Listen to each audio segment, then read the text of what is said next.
No próximo capítulo da novela Três Graças, Joelle se recusa a revelar à mãe o nome do pai de seu filho, provocando uma nova onda de tensão na família. Gerluce tenta arrancar alguma informação da filha, mas a moça se mantém firme, dizendo apenas que não quer complicar ainda mais as coisas. Enquanto isso, Chica percebe o nervosismo de Rivaldo ao descobrir que Célio perdeu o emprego. O rapaz disfarça, mas o olhar de culpa o denuncia, e ela começa a desconfiar de que ele tenha algo a ver com a demissão. Antes de continuar, clique no botão de gostei, se inscreva no canal e comente de qual cidade você assiste a novela. Viviane, por sua vez, comenta com Gerluce sobre sua impressão de Leonardo. A enfermeira sente que há algo diferente no comportamento dele, um misto de fragilidade e arrependimento. Viviane comunica que o resultado do exame de Lígia não acusou nenhum vestígio do remédio que ela vinha tomando. O susto é grande e Gerluce resolve parar de dar qualquer medicamento da farmácia da Fundação Ferretti para a mãe. Enquanto isso, Josefa repreende Arminda por destratar Cláudia diante dos funcionários. "Você está se tornando igual ao Ferretti", dispara a idosa, sem imaginar que suas palavras tocam fundo na vilã. Mas a tensão aumenta quando Josefa confidencia a Cláudia que Arminda e Ferretti já eram amantes há muito tempo.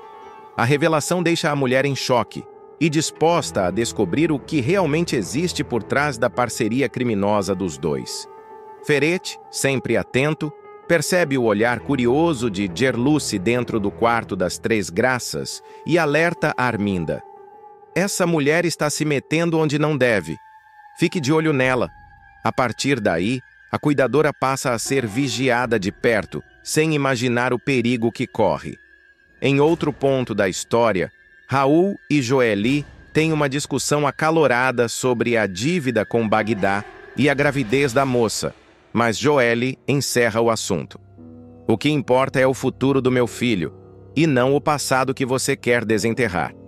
A vida de Joely vai se transformar em um pesadelo sem volta. A jovem, que sonhava em criar seu bebê ao lado de Raul, vai ser empurrada para uma armadilha diabólica armada por Samira, uma mulher fria, manipuladora e disfarçada sob o verniz de filantropa exemplar. O que começa como um gesto de desespero acaba virando uma das maiores tragédias já vistas na novela Três Graças. Tudo começa quando Joely, confusa e assustada com a gravidez, descobre que Raul está sendo caçado pelos homens de Bagdá, o temido chefão do tráfico na comunidade da Chacrinha. As dívidas do rapaz crescem a cada dia e a jovem percebe que não há saída fácil. Raul tenta esconder, promete resolver, mas a situação só piora. "Se eu não pagar, Joely, eles vão vir atrás da gente", ele confessa, com o olhar desesperado. A frase fica martelando na cabeça dela, tirando-lhe o sono e a paz. Enquanto tenta lidar com o medo, Joely é abordada por Samira, que aparece como um anjo salvador. Com o discurso afiado, ela oferece ajuda, dizendo ser amiga de Viviane e que conhece pessoas boas dispostas a dar uma vida confortável para o bebê. A proposta soa absurda no início, mas a vilã sabe o ponto fraco da moça: a vulnerabilidade emocional. Com doçura e falsos sorrisos, ela planta o veneno. Às vezes, amor é deixar alguém ir para ter o que a gente nunca poderia dar, diz Samira, com voz melosa e olhar de cobra. A jovem, acuada, começa a acreditar que está fazendo o melhor pelo filho. Ela imagina o bebê num berço de ouro, cuidado por pessoas com dinheiro e estabilidade. Mas o que ela não sabe é que Samira faz parte de uma rede clandestina de tráfico de bebês, ligada a poderosos da cidade e à Fundação Ferretti. Nos bastidores das campanhas de caridade e jantares beneficentes, Samira negocia vidas como quem vende mercadorias. Samira surge em cena vestida de elegância e prestígio. Todos acreditam que ela é uma chefe renomada que usa sua influência para financiar programas sociais. Sua estreia acontece durante um evento de gala da Fundação em que é homenageada como Mulher do Ano.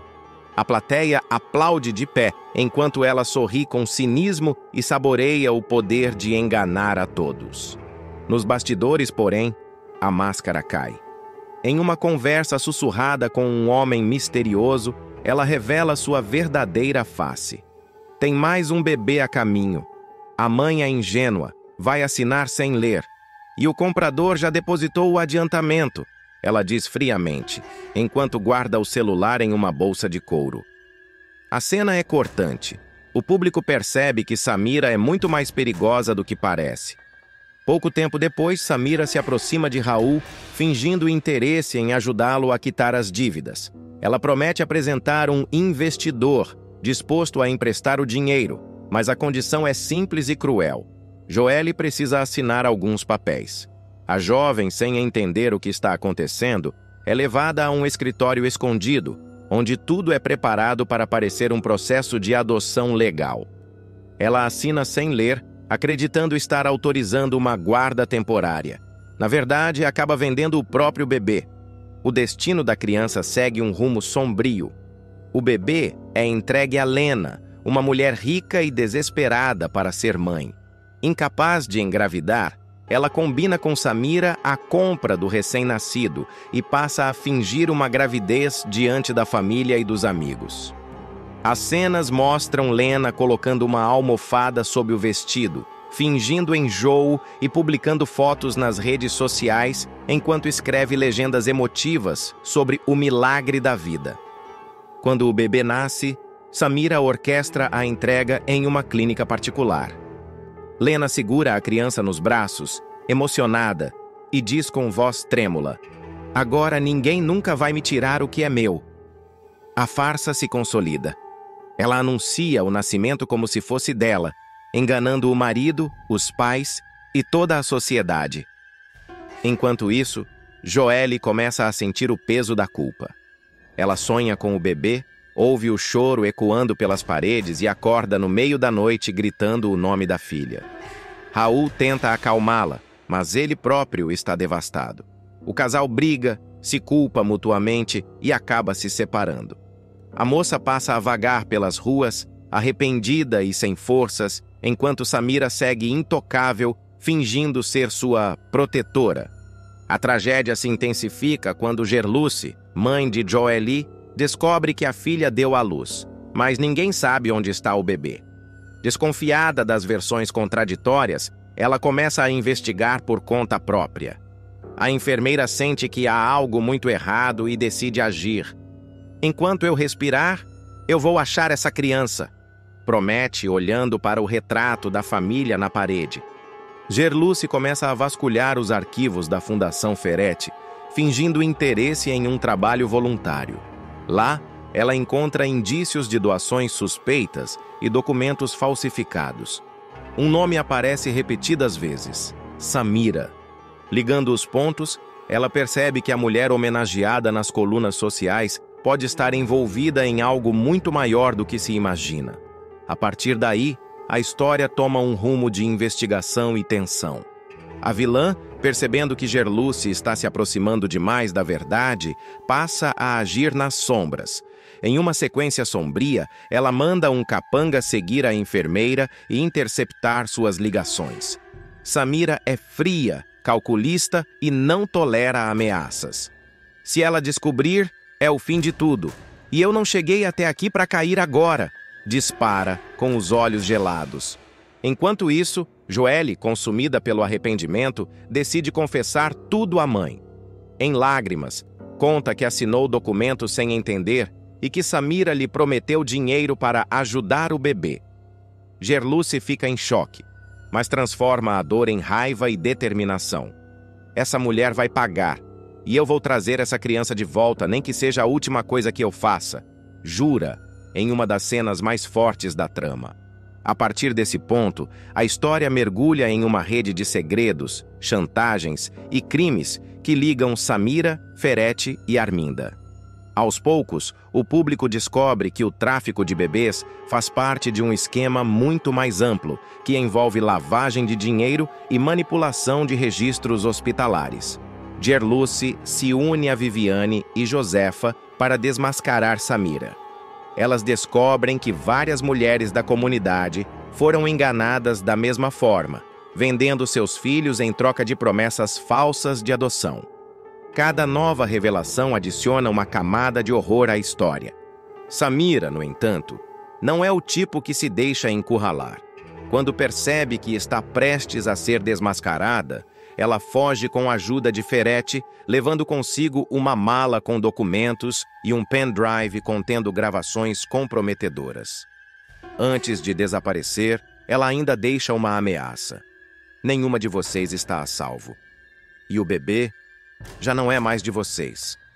A tensão chega ao ápice quando Gerluce encontra a casa onde Lena vive, o mesmo local onde o bebê está sendo criado, como se fosse filho legítimo da mulher. A cena promete ser uma das mais emocionantes da novela, com o confronto entre a verdade e a mentira prestes a explodir. Mas o pior ainda está por vir. A verdade sobre a origem da criança vai abalar famílias inteiras, e Samira, mesmo foragida, ainda terá cartas escondidas para jogar. Ela voltará a aparecer de forma inesperada, em um momento em que todos acreditam que seu reinado terminou. E como toda boa vilã, promete deixar um rastro de destruição por onde passa. A partir do momento em que Gerluce decide agir, a novela Três Graças mergulha num clima de pura tensão. Ela começa a juntar peças do quebra-cabeça e percebe que Samira não é apenas uma vigarista de fachada. Ela é o elo que une uma teia criminosa que movimenta fortunas com o tráfico de bebês. Determinada, Gerluce invade arquivos, faz contatos e chega até a clínica onde Joelle deu à luz. Lá, descobre que todos os registros foram apagados, mas uma enfermeira misteriosa revela em voz baixa. A mulher que levou o bebê usava pulseira, falsa de maternidade, e foi embora antes do amanhecer. Com essa pista, Gerluce identifica Lena, a mulher que se passa por mãe da criança. A sequência é eletrizante. Gerluce se infiltra em um evento de gala promovido por Ferretti e Samira, disfarçada de funcionária. No meio dos flashes e brindes, ela cruza o olhar com a vilã. E o silêncio entre as duas é de gelar o sangue. Samira entende que foi descoberta. Arminda empurra Gerluce. Da escada e tragédia abala a mansão. Uma reviravolta dramática vai sacudir a mansão e colocar fim à fachada de perfeição de Arminda. A vilã, encurralada por seus próprios segredos, perderá completamente o controle e cometerá um ato impensável. Empurrará Gerluce da escada em um momento de fúria cega. Tudo começará numa manhã aparentemente comum. O sol mal terá nascido quando Gerluce, sempre dedicada, chegará à casa para cuidar de Josefa, a matriarca que vive sob o mesmo teto da filha e já não suporta mais as maldades de Arminda. Josefa, cansada e com a consciência pesada, começará a dar sinais de que sabe mais do que demonstra. Um dia essa máscara vai cair, minha filha, e vai cair feio, murmura ela, enquanto Gerluce a ajuda a se levantar da poltrona. Enquanto serve o café, Gerluce percebe algo diferente no tom da patroa. Arminda, nervosa, fala ao telefone com Ferretti, e o nome do comparsa é o gatilho que acende a desconfiança da cuidadora. Ela ouve palavras como documentos, remessa e estátua. Curiosa, Gerluce começa a juntar as peças do quebra-cabeça e desconfia de que as famosas esculturas das Três Graças escondem algo valioso dentro delas. Mais tarde, quando Arminda sai para uma reunião, Gerluce decide investigar. Ela sobe a escada, atravessa o corredor de mármore e entra no salão onde ficam as esculturas. O ambiente está envolto em uma luz amarelada e o silêncio é quase sepulcral. Com cuidado, ela toca uma das estátuas e sente que há algo oco dentro. Então é isso, sussurra, chocada. Mas o destino não dá tempo para mais nada. Arminda volta antes do previsto e flagra a cena. "O que você pensa que está fazendo, sua bisbilhoteira?" grita, com os olhos faiscando. Gerluce tenta se explicar, mas é em vão. A vilã, tomada por ódio, empurra a cuidadora escada abaixo. O som do corpo batendo nos degraus ecoa pela casa como um trovão. Josefa, do quarto, ouve o barulho e grita desesperada. A sequência será de pura tensão. A câmera foca em Arminda, ofegante, tentando recompor o semblante enquanto observa Gerluce caída, inconsciente. O desespero dá lugar ao medo. Ela tenta maquiar o crime, chamando os empregados e fingindo que tudo não passou de um acidente doméstico. Ela tropeçou. Eu tentei segurar, mas foi tarde demais, dirá com falsa emoção. Gerluce será levada às pressas para o hospital. Lá, entre a vida e a morte, ficará em coma por dias. Mas, aos poucos, começa a despertar, e as lembranças voltam em flashes. Paulinho, o policial que sempre teve um carinho especial por ela, promete ficar ao lado da vítima. Eu juro, Gerluce, essa mulher vai pagar por tudo o que te fez, dirá ele, segurando a mão dela. Enquanto isso, Raul, o próprio filho de Arminda, fica transtornado. Ele viu parte da cena do topo da escada. O olhar dele se enche de horror e repulsa ao perceber que a mãe tentou matar uma inocente. Não é possível. A senhora perdeu o juízo, gritará antes de sair correndo da mansão. Nos dias seguintes, o clima na casa será pesado. Josefa se recusa a olhar para a filha e as empregadas cochicham pelos corredores. Arminda tentará manter a aparência, mas seu comportamento cada vez mais errático levantará suspeitas. Ferete, seu comparsa, a pressionará. Se essa mulher abrir a boca, estamos mortos. Enquanto isso, Paulinho começa a juntar provas. Ele visita o local do acidente e percebe detalhes que não batem com a versão de Arminda. Os degraus não têm sinal de escorregão. Alguém empurrou essa mulher, comenta com o perito. Determinado, ele decide pedir ajuda a Raul, que hesita em denunciar a própria mãe, mas sabe que precisa fazer a coisa certa. Se eu ficar calado, ela vai continuar destruindo todo mundo, confessará Raul, com lágrimas nos olhos. O jovem, dilacerado entre o amor filial e o senso de justiça, se tornará a peça-chave na queda da vilã. Enquanto Gerluce se recupera lentamente, ela começa a lembrar de fragmentos da conversa antes da queda. Palavras como segredo, ferete e remessa ecoam em sua mente. Ela percebe que sua descoberta vai muito além do ataque. Pode ser a chave para desmascarar um esquema criminoso envolvendo falsificação e contrabando. A tensão aumentará quando Arminda tentar invadir o hospital disfarçada, temendo que Gerluce desperte e a denuncie. Mas Paulinho estará lá para impedi-la. Acabou, Arminda! Você não vai tocar mais em ninguém! Dirá o policial, firme, enquanto ela tenta escapar pelos corredores. Nos próximos capítulos, as investigações de Paulinho vão revelar que as estátuas das Três Graças escondem documentos e barras de ouro contrabandeadas por Ferete. A revelação será um escândalo. Arminda, acuada, tentará manipular Raul e o convencer de que tudo não passou de uma armação. Mas o jovem devastado responderá: a única armação aqui é a sua vida inteira, mãe. E enquanto o cerco se fecha, Gerluce, mesmo debilitada, promete que não vai descansar até ver a megera pagar por cada lágrima derramada. Ela me jogou da escada achando que eu ia cair para sempre. Mal sabe que eu aprendi a levantar. O público pode esperar uma virada eletrizante. A partir do empurrão, a queda de Arminda não será apenas moral, mas também inevitável. Tudo começa com a fúria de uma mulher movida pelo medo e termina com uma rede de mentiras prestes a ruir. Nos corredores frios da mansão, ecoa uma promessa silenciosa. A verdade está subindo os degraus de volta. A partir desse momento, Três Graças mergulhará num turbilhão de vingança, medo e revelações que prometem redefinir o destino de cada personagem.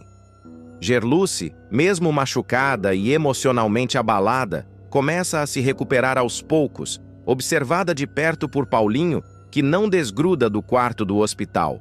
A cada visita, ele reforça a promessa de justiça.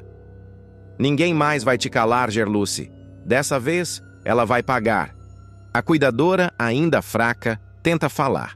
mas o trauma da queda a faz hesitar. Mesmo assim, entre frases curtas e pausadas, ela revela: as estátuas, Arminda, tem algo dentro delas. Paulinho anota tudo. O policial percebe que a chave para derrubar a vilã está exatamente no segredo escondido naquelas esculturas e decide agir silenciosamente. Enquanto isso, na mansão, Arminda enlouquece. A cada telefonema, sua paranoia cresce. Ela teme que Ferete a abandone à própria sorte. Você que se vire, Arminda. Eu não vou cair sozinha, dirá o comparsa em tom frio antes de desaparecer. Sem o cúmplice, a vilã passa a agir de forma ainda mais errática, tentando destruir provas e ameaçando quem ousar olhar em sua direção. Josefa, revoltada, confronta a filha pela primeira vez. Você virou um monstro, Arminda. Empurrou uma mulher boa só para esconder teus podres. A vilã, sem paciência, explode. Eu fiz o que era preciso. E se a velha quiser me desafiar, vai pro mesmo caminho, grita apontando o dedo para a mãe. A cena é intensa, carregada de emoção e desespero. Raul, que escuta tudo escondido, grava o confronto com o celular. Essa gravação se tornará a arma decisiva para desmascarar Arminda. O jovem, tomado pela dor de saber que a própria mãe é uma criminosa, entrega o vídeo a Paulinho. Eu não posso proteger alguém que tentou matar. Ela precisa responder por tudo o que fez. Nos dias seguintes, a polícia invade a mansão. Paulinho lidera a operação. E o público verá uma Arminda fria, imóvel, observando os agentes revirarem sua casa. As estátuas são quebradas uma a uma, e de dentro delas caem barras de ouro, documentos falsificados e provas de corrupção. É o fim da linha, Arminda. As Três Graças agora choram por você, dispara Paulinho. A notícia da prisão da empresária se espalha rapidamente pela chacrinha. Os moradores se reúnem em frente ao portão da mansão, indignados e aliviados ao mesmo tempo. Josefa, em lágrimas, é levada ao hospital para reencontrar Gerluce. Quando as duas se olham, o clima é de pura emoção. Você sobreviveu, minha filha. Graças a Deus você sobreviveu. Enquanto isso, na delegacia, Arminda tenta manter a pose de mulher poderosa. Vocês acham que podem me prender? Eu sou a dona dessa cidade. Grita antes de ser algemada. Paulinho responde com ironia. Agora você vai ser dona de uma cela e bem pequena. Gerluce vai surpreender até os moradores mais antigos da chacrinha ao decidir virar uma espécie de justiceira popular. Depois de descobrir toda a podridão por trás da Fundação Ferete e a farsa dos remédios falsificados que vem matando tanta gente pobre, a cuidadora perceberá que não pode mais esperar por uma justiça que nunca chega. Se o sistema fecha os olhos, a gente abre os nossos e age com o coração, dirá ela, com os olhos marejados, em uma das cenas mais emblemáticas da novela. Tudo começa depois que Gerluce tenta seguir o caminho certo. Ela vai até a delegacia para denunciar o esquema de Santiago Ferete e Arminda, levando consigo provas, anotações, receitas médicas e até um pequeno frasco dos remédios adulterados. Mas o delegado, visivelmente nervoso, se recusa a registrar a ocorrência. Olha, dona Gerluce, a senhora é gente boa, mas esse pessoal é grande demais. Se eu meter o dedo nesse vespeiro, perco meu cargo. E olha que falta um mês para minha aposentadoria. Não vou jogar minha vida no lixo agora. Saindo dali indignada, Gerluce caminha pelas ruas da cidade como quem carrega o peso do mundo nos ombros. Ela vê as crianças tossindo, os idosos sofrendo com febre e os remédios falsos sendo distribuídos sem controle. A cada passo, o sentimento de revolta cresce dentro dela. É nesse instante, ao cruzar a praça central e avistar a réplica da estátua das Três Graças, símbolo de fé e prosperidade da cidade, que uma ideia ousada começa a tomar forma. De volta à sua casa simples, ela passa a noite acordada, rabiscando planos num caderno velho e relembrando as histórias das vítimas da Fundação Ferete. Lembra de Misael, que perdeu a esposa depois que ela tomou um dos medicamentos falsificados. De Júnior, o jovem que viu o pai definhar em uma cama. A dor dele se mistura à sua, e então surge o estalo. Se a justiça não vem, a gente cria a nossa. Nos dias seguintes, Gerluce começa a visitar cada um dos futuros aliados em segredo. Primeiro, conversa com Viviane, sua amiga. A moça hesita. Você tá falando em roubar, Gerluce? Isso é crime. Mas a cuidadora rebate. Crime é o que eles fazem. Roubar da morte não é pecado, é milagre. A fala deixa Viviane abalada, mas tocada. No fundo, ela sabe que Gerluce tem razão. Em seguida, Gerluce vai até Misael, que ainda chora a morte da esposa. O homem amargo e recluso demora a reagir. Mas quando ouve o nome de Ferete, seus punhos se fecham. Se é para tirar dele o que ele roubou da gente, tô dentro, diz ele com firmeza. Joaquim entra no grupo por lealdade, mas também por esperança.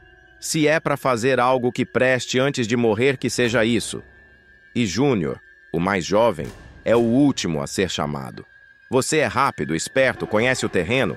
Vamos precisar de você, diz ela. Ele sorri, nervoso. Nunca pensei que fosse roubar uma santa para salvar o povo. O plano, apesar de audacioso, é meticuloso.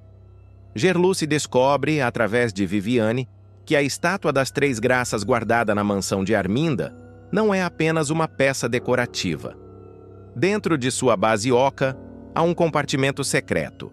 Um baú de ferro onde Arminda e Ferete escondem parte do dinheiro desviado do esquema de falsificação. É dinheiro vivo, em notas de alto valor, empacotadas e seladas com o logotipo da fundação. A própria Viviane ouviu Arminda se vangloriando. Nem banco guarda segredo melhor do que minhas graças. Na semana do grande baile beneficente que Arminda organiza para atrair novos investidores à fundação, Gerluce define o dia da operação. Vai ser quando a cobra estiver distraída mostrando os dentes, diz ela, se referindo à vilã. O grupo se reúne em um galpão abandonado na entrada da cidade para acertar os últimos detalhes. Cada um tem uma função. Júnior cuidará da segurança e das câmeras. Joaquim ficará responsável pelo transporte, Misael fará o desvio de energia para desativar o alarme e Viviane garantirá o acesso ao salão principal. Durante a reunião, Gerluce estabelece a regra de ouro. Nem assalto, nem meio assalto. Aqui ninguém usa mais essa palavra. O que vamos fazer é expropriação, reparação, justiça. Porque quando o poder é corrupto, o povo tem o direito de corrigir. O grupo se emociona e, por um instante, o clima é de união. Parece loucura, mas é a coisa mais certa que já fiz na vida, diz Joaquim, olhando para o chão. Enquanto isso, na mansão, Arminda exibe sua habitual arrogância. Prepara o baile, ajusta o vestido diante do espelho e ri ao telefone com Ferete. Os tolos acham que a fundação é filantropia. Mal sabem que as graças me dão sorte e lucro. Do lado de fora, sem que ela saiba, Júnior já observa o movimento através de binóculos, anotando rotas e horários de segurança.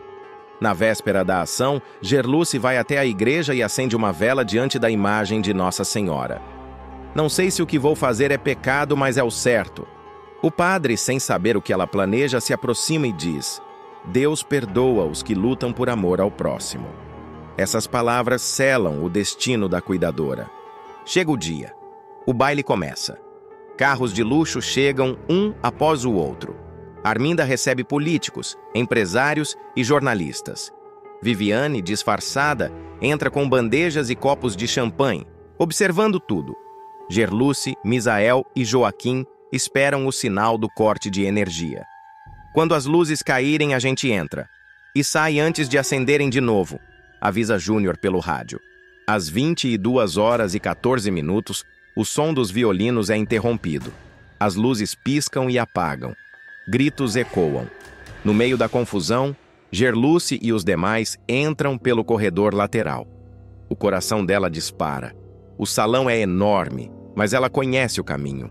Entra no quarto secreto de Arminda, abre o armário falso e vê a estátua das Três Graças reluzindo sob a luz da lanterna. É agora ou nunca. Com a ajuda de Misael e Joaquim, ela move a peça e revela o compartimento escondido. Lá está o baú de ferro. Quando o abre, os olhos de todos brilham. Isso aqui é o preço de cada lágrima que eles causaram. Gerluce enche uma bolsa com as notas, cobre o fundo com panos e recoloca tudo no lugar. Mas algo inesperado acontece.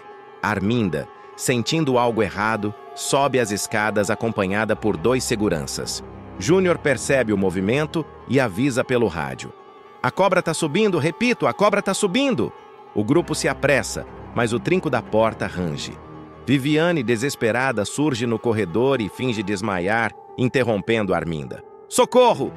Acho que foi o champanhe. Enquanto os seguranças a ajudam, Gerluce e os outros escapam pela janela lateral. O grupo foge pela mata aos fundos da mansão. A respiração ofegante, a bolsa pesada e o coração disparado. Quando chegam à estrada de terra, o caminhão de Joaquim já os espera com o motor ligado. Conseguimos, diz Gerluce, olhando para o céu estrelado. Mas isso é só o começo. Arminda entrará em surto ao perceber o desaparecimento da estátua. Ferete, furioso, prometerá vingança. E Gerluce, agora dividida entre o medo e a sensação de dever cumprido, precisará lidar com as consequências de sua escolha.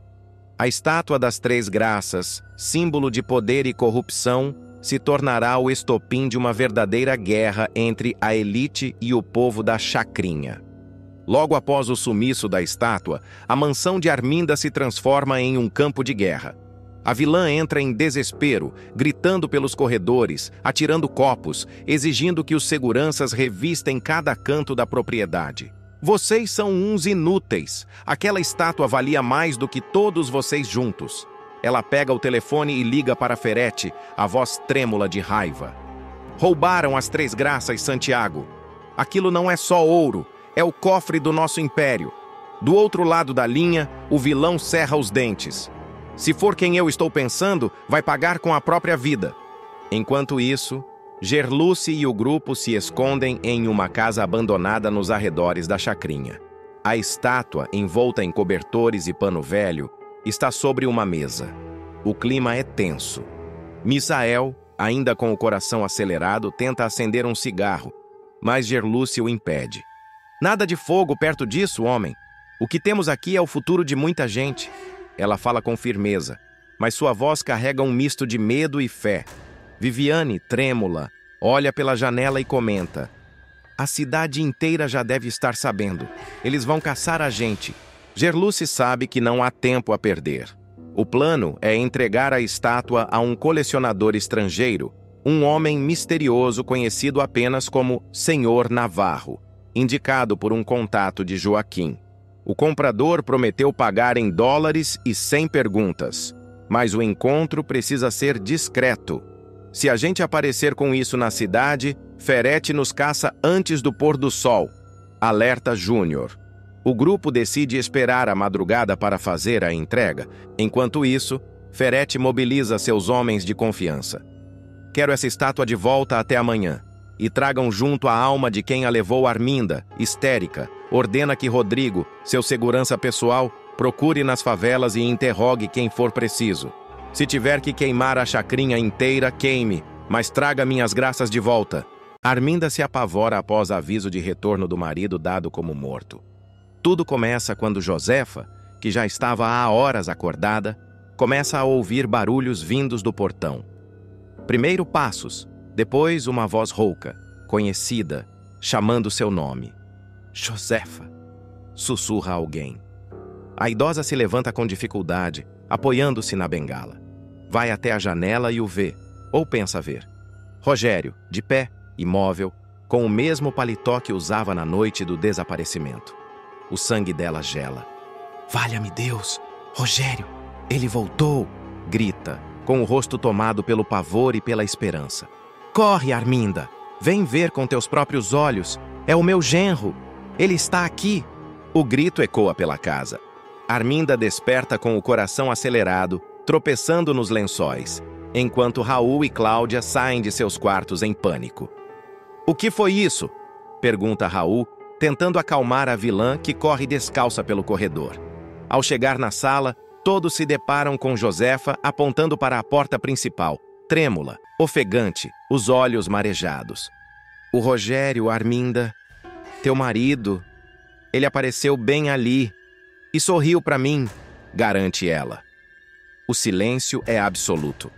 Arminda encara a porta, respira fundo e de repente explode. A porta está trancada por dentro, Josefa. Não tem ninguém aí. Quantas vezes eu vou ter que repetir que aquele desgraçado se matou? Rogério morreu. Acabou. Grita com a voz carregada de ódio e medo. Mas Josefa insiste. Para mim, ele apareceu bem vivo. Rebate, com uma calma inquietante. E ele sorriu. Foi um sorriso bonito, mas triste. Cláudia tenta intervir. Dona Josefa, a senhora deve ter sonhado. É o cansaço. Arminda se volta contra a funcionária. Cansaço? Você dorme enquanto minha mãe delira pela casa? E se ela tivesse fugido de novo? Hã? Você quer me ver presa por negligência? Cláudia se desculpa, tremendo. Eu só fechei os olhos por um instante, dona Arminda. Josefa não se cala. Eu ia mesmo fugir. Pensei em sair correndo pela rua, mas Rogério apareceu. Ele me olhou e disse para eu não ter medo. A frase cai como uma bomba. Arminda empalidece. O nome de Rogério, dito assim, como se ele ainda caminhasse por ali, reacende lembranças que ela tenta apagar. A vilã perde o controle. Ele está morto. Morto. Morto. Não existe mais Rogério. Nem corpo teve para enterrar. Os peixes devem ter devorado até os ossos. Josefa encara a filha serena. Tudo bem, minha filha. Eu sei que ele morreu. Mas que ele estava ali, estava. E até sorriu para mim. Arminda sente um arrepio percorrer a espinha. O vento sopra e a lamparina balança. A chama vacila. Basta, Josefa. Vá dormir antes que eu perca a cabeça. Mas a velha se aproxima, encara a filha com um olhar misterioso e diz: Você pode tentar enganar todo mundo, Arminda. Mas o morto sabe a verdade, e ele sempre volta. A vilã empalidece. O que você quer dizer com isso? Josefa apenas sorri, enigmática, e sobe lentamente as escadas, deixando Arminda imóvel, tomada por um pavor que ela tenta disfarçar com raiva. Nas horas seguintes, Arminda tenta se convencer de que tudo não passou de mais um delírio da mãe. Mas algo dentro dela começa a ruir. As memórias daquela noite maldita voltam com força. O grito, o empurrão, o som do corpo caindo na água e o silêncio. Um silêncio que nunca mais saiu da cabeça dela. Raul, curioso com o desespero, comenta com Cláudia. Ela ficou branca feito vela. Parece que acreditou de verdade que o homem voltou. Cláudia, apreensiva, responde: E se ele voltou mesmo? O corpo nunca apareceu. Nos dias seguintes, Arminda passa a trancar as portas com ferrolhos, mandar Raul dormir na sala e proíbe Cláudia de sair do quarto.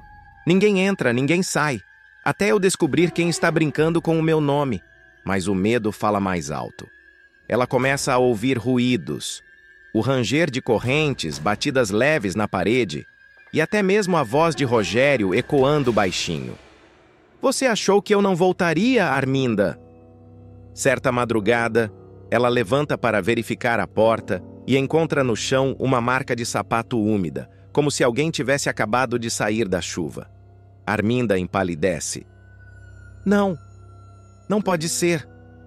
Corre até o jardim e encontra sobre o banco de pedra uma rosa murcha amarrada com um fio de fita azul, a mesma que Rogério usava no paletó no dia do desaparecimento. A partir daí, o terror psicológico toma conta. Arminda começa a perder o sono. Fala sozinha. Espanta as criadas. Raul comenta com Cláudia. A patroa está ficando doida. Ontem, jurou que o espelho do corredor piscou para ela. Josefa, por outro lado, age como se soubesse de algo.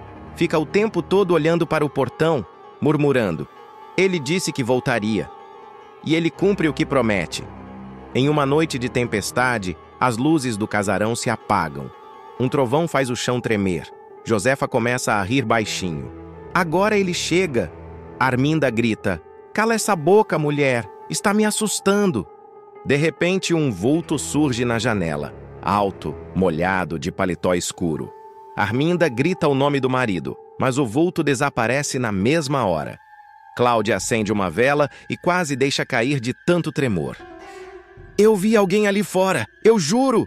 Raul corre até o portão, mas não encontra ninguém. Apenas pegadas que vão até o fim da rua e somem na lama. A megera tenta se recompor. Foi um ladrão, só isso. Mas no fundo, a voz de Josefa ecoa. Nem todo morto fica enterrado, Arminda. Nos dias seguintes, Arminda recebe uma carta anônima, escrita com tinta borrada.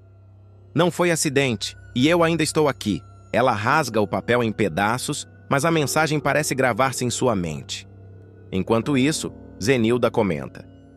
Dizem que Rogério foi visto na estrada velha, indo em direção à fazenda, de terno escuro, como um homem de luto. A notícia corre rápido. Josefa, cada vez mais convicta, começa a preparar o quarto do genro, dizendo que ele vai precisar de lençóis limpos. Ele volta logo. Só está esperando o momento certo. Arminda tenta manter a postura, mas o desespero é visível. Se isso for uma armação, eu quero saber quem está por trás. Se for Rogério, então ele vai me pagar. Ela começa a investigar por conta própria. Vasculha os papéis antigos, abre a antiga mala do marido e encontra dentro dela algo que a faz tremer. Uma fotografia que não deveria existir, tirada semanas após a suposta morte dele. Na imagem, Rogério aparece ao lado de um homem desconhecido, com o mesmo paletó azul e um olhar frio. Quem tirou isso? Como essa foto veio parar aqui? Murmura, atordoada. Josefa, da escada, observa a filha e diz: ele te avisa, para te lembrar do que fez. Arminda se volta furiosa. Cala a boca, velha louca! Mas sua voz já não tem a mesma força. O medo começa a vencê-la. A casa está em silêncio, pesado como um segredo. Arminda ainda segura a fotografia com as mãos trêmulas, os olhos vermelhos de tanto vigiar o portão. Cada estalo da madeira, cada som do vento, faz o coração dela disparar. Josefa, sentada na poltrona, observa a filha com o mesmo olhar de quem já sabe o fim da história. Eu te avisei, minha filha. Ele voltou para acertar o que ficou pendente.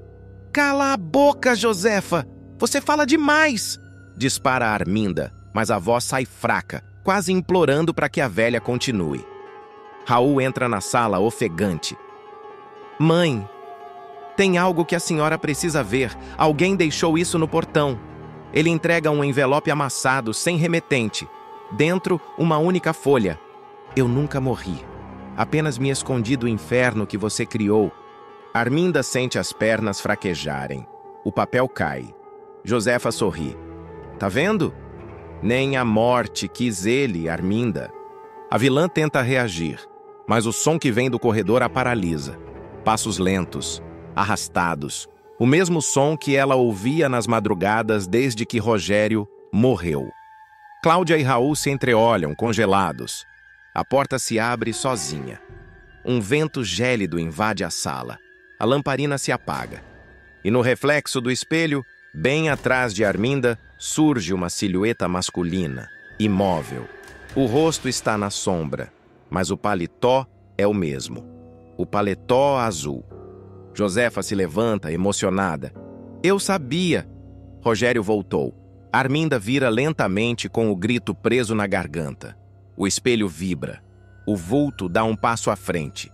E antes que alguém possa reagir, uma voz ecoa. A saudade é a pior das vinganças, Arminda. O grito que se ouve em seguida corta o ar de Três Graças como uma lâmina. A câmera se afasta do casarão enquanto a tempestade volta a cair, lavando o chão enlameado. O portão range, e o vulto, agora de costas, caminha rumo à neblina, deixando no ar a dúvida que atormentará a todos. Rogério voltou dos mortos, ou nunca chegou a morrer.